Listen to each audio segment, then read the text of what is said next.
ইয়া হাবিবাল্লাহ, ইসলামের সবচেয়ে বড় দুশমন আছে ওমর। কি করতে পারে? আমরা কি দাঁড়িয়ে যাব? আল্লাহ নবী ডাকতে বলে, না না না, ওমরের সঙ্গে কোনো বেয়াদবি করিও না।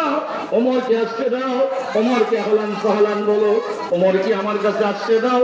আজকে সকাল থেকে সন্ধ্যা হয়ে গেল, আমি ওমরের দিকে তাকাই আছি, তোমরা দেখতেছো ওমর আসতেছে আমার মাথা নেওয়ার জন্য, আর আমি পয়গম্বর ঘোষণা করলাম ওমর আসছে তার মাথা টিনের মধ্যে লুটাই দেওয়ার জন্য। মুহতারাম হাজিরিন, কোরআন তাকে কোথায় নিয়ে যায়? ওমরের দেখাটা আল্লাহর নবীর সামনে আসলেন, বাংলা তরবারির সামনে রাখলেন, বললেন, নবী গো, এই যে তরবারি, এই তরবারি আপনার মাথা নেওয়ার জন্য আমি আসছি না, কিন্তু রাস্তার সঙ্গে আল্লাহর কালামের সঙ্গে দেখা হয়ে গেছে। তার সঙ্গে আল্লাহর কালামের সঙ্গে দেখা হয়ে গেছে।